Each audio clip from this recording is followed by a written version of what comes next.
Hello aqua friends, welcome to my channel. My name is Nicole and today I have this beautiful winter robin for us to paint. So I am going to do this in a few steps. I decided to do the robin first. If it didn't turn out or I didn't like it, then I wouldn't have wasted all my time doing the background. So that's my reasons for painting the robin first. Since he is the main attraction, I plan on doing him softly, wet on wet, and using some very simple colors, some robin-y colors. So in my palette for him, I'm going to be using a very warm yellow. I have Aussie red gold.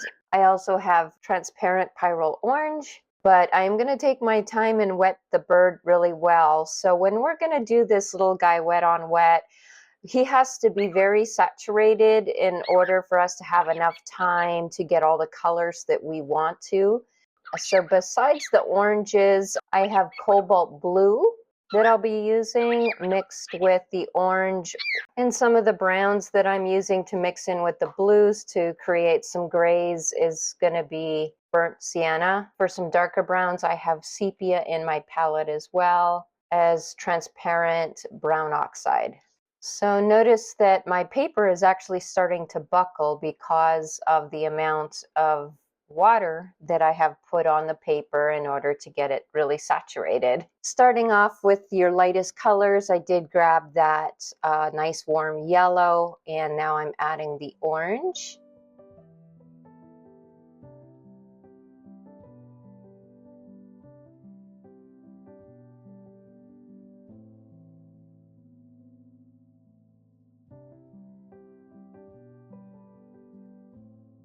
Dipping my brush into some of that brown for the wings and along his back. For the areas that are more gray, I have a mixture of the cobalt blue and the oranges in order to mix the gray, because that's contrasting colors on the color wheel and it makes a really pretty gray.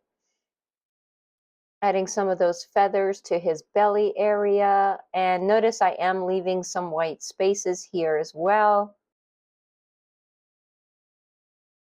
You can control the amount of moisture in your brush with a piece of paper towel like I'm doing.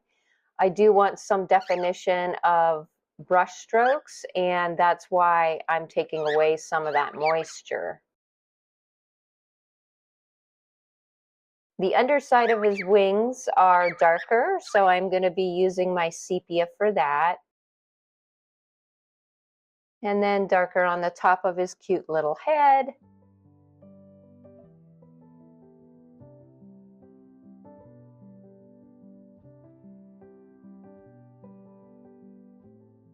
Now, it's worth mentioning to do like a warm-up exercise before you start painting the main attraction.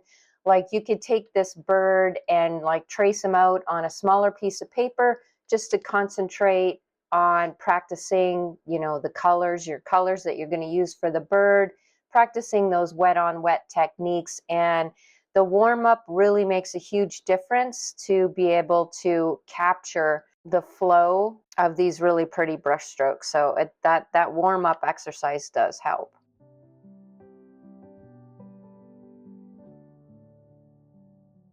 Once you have all those brush strokes on, you're going to go ahead and let that whole thing dry. Now that my bird is completely dry, I do want to add a little bit more of a punch of color to his belly and increase the saturation of the orange. So I'm going ahead and dipping my brush into the warm yellow and the orange together to increase those colors.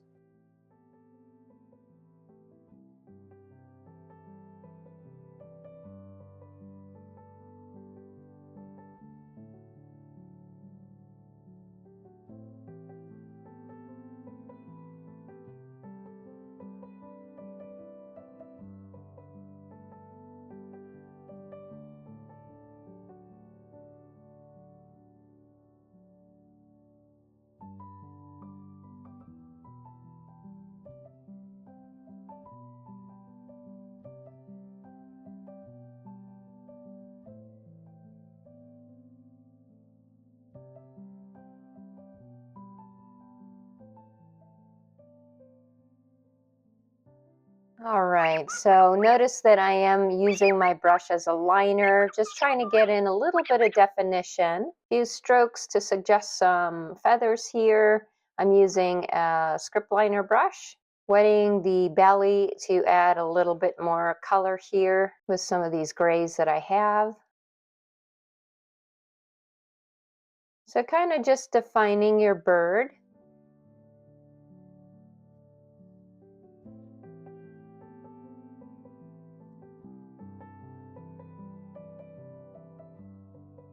And then there's little areas that I'm lifting with a damp brush as well. Just some highlights that are on his wing and around his eye.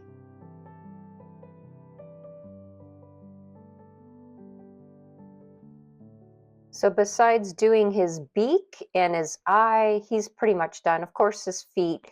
But now that I'm very happy with the way he turned out, I'm going to go ahead and wet the background. Now he's sitting on this beautiful snow-covered branch, so I am going to do the background in sections, working on the top part first and being very careful when I wet around the bird. You do want to make sure you wet right up to where you painted the bird. And then I'm using some sap green, shadow green, and some of that same blues mixed together to do the pine trees that are out of focus in the background.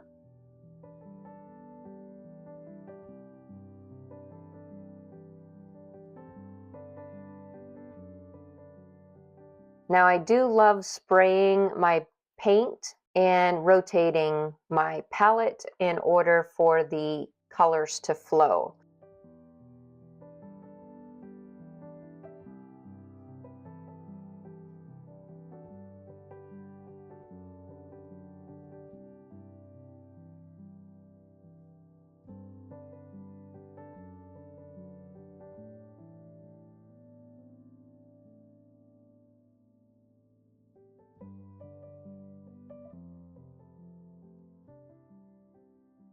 Okay, so you just want to pay attention to what's happening on your paper, add color, rotate your paper. Just kind of keep an eye on what's happening, and if you like it. I did want a really nice punch of blue right next to that orange, since they're contrasting on the color wheel. It kind of brings attention to that's my main focus there. And while everything's wet still, I could add in some more of these greens just to increase the contrast. It was like a little bit too soft.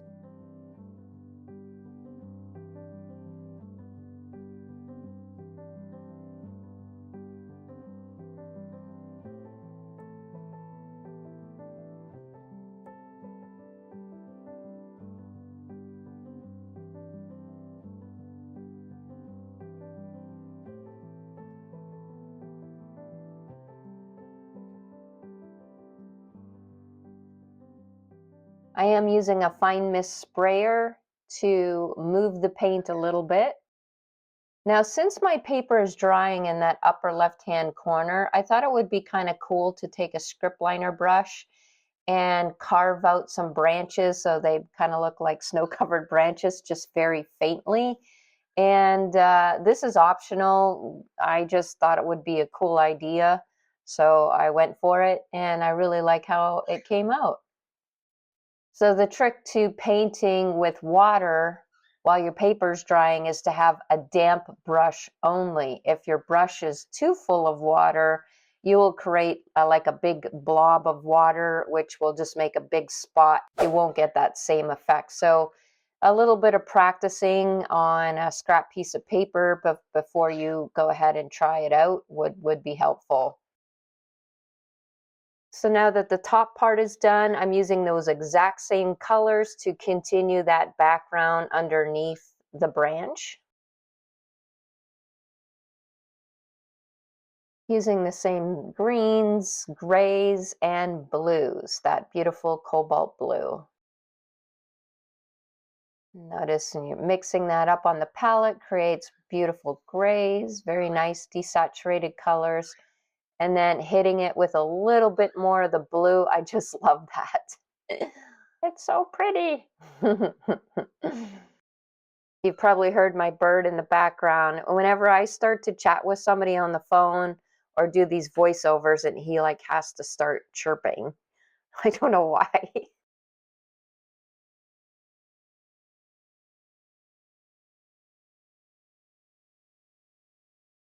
Okay, so I'm bringing in a little bit of the greens to represent some of that foliage too, cascading down my paper.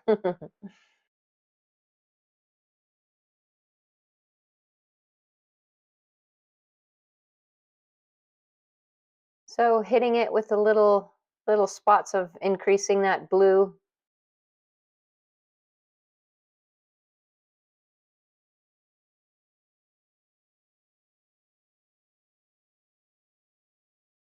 I love how this background turned out so pretty, and that blue is gonna pop against those red berries once we put those in. So I'm continuing with my white branches because I really like that effect of how that turned out on the top part of the paper there. So as a reminder, you're using a damp script liner brush, damp only. It can't be sopping wet or the water will make too big of a mark.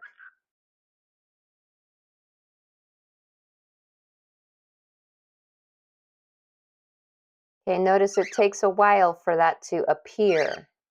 Looks like I'm not doing anything, but then magically it starts appearing.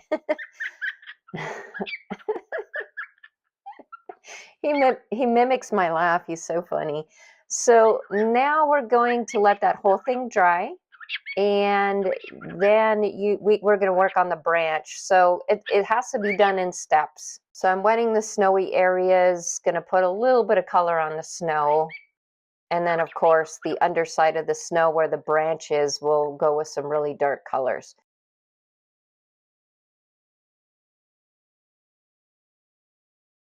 So my gray mixtures, I'm adding that to the snow area.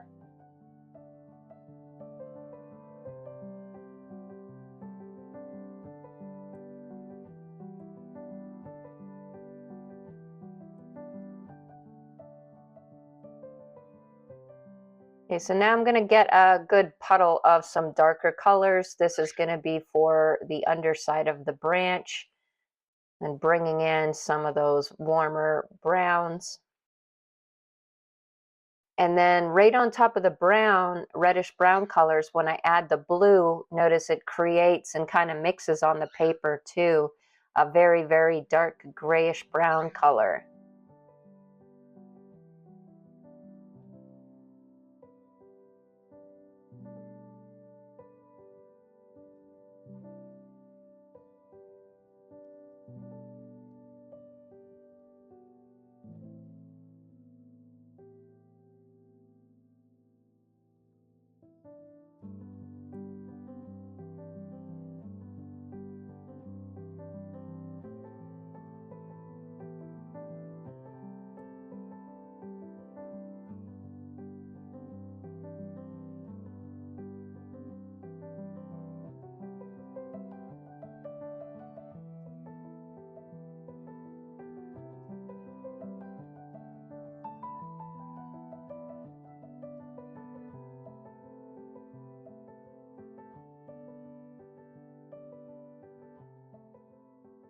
So once I have all the shadows in the areas for my branch, when you're happy with the amount of contrast that you have, then you're going to let that whole thing dry. All right, so going back to the bird, I'm just going to be adding in the colors for his beak and his little eye. I really had to bend over and work on this with my face really close to the paper. So I apologize, but it's going to go all blurry here. I had no choice because that's a really detailed area and I really had to bend over. So then, of course, the stupid camera focuses on my big fat head instead of the beak and the eye. Now the eye, there are some highlights in the eye. Blue of the sky, I'm adding some cobalt blue.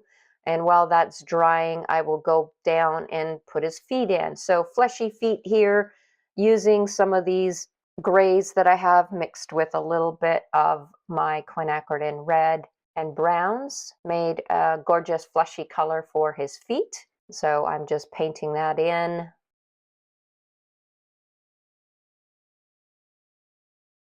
While it's still wet, I can go back over that with some darker browns, darker colors to do the underside of his little toes, his claws, and some of the joints of his feet. And of course, I'm going to work the other foot in the exact same way using the exact same colors.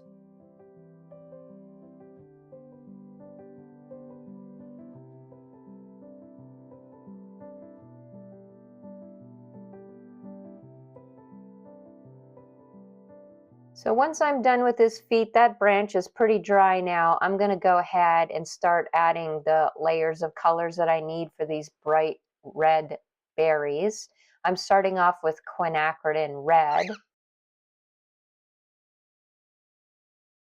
For the shadows, I'm adding in some of the blue. I'm going to do the same thing with the other set of berries.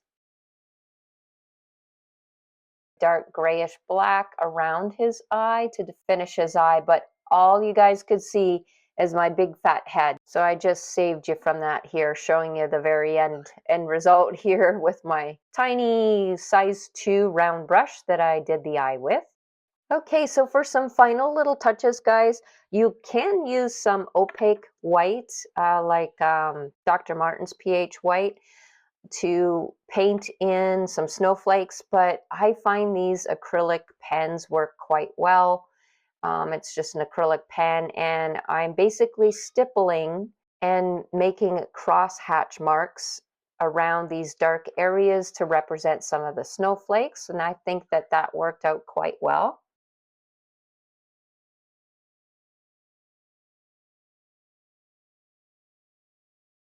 I'm also adding in a little bit of detail on his feet, putting in some shadows on the underside. I'm using a size 00 brush for these very fine details. So my second coat on these berries, I'm using Opera Pink, and it's a really, really bright kind of fuchsia pink, and it's going to give it that really deep pop of color.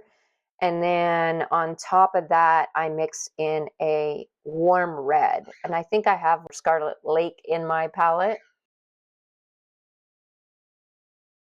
or Pyrrole Red. Any warm red will do. And then you can put that on top of the Opera Pink and it will become a very deep red. Hitting those shadows again, those little areas on the berries. And then the last part of doing these berries is I'm going to lift a little color off as highlights. So I just have a little tiny flat brush that I lifted some parts there. You guys could go ahead and sign your painting and take off your tape. You just created a masterpiece. Congratulations.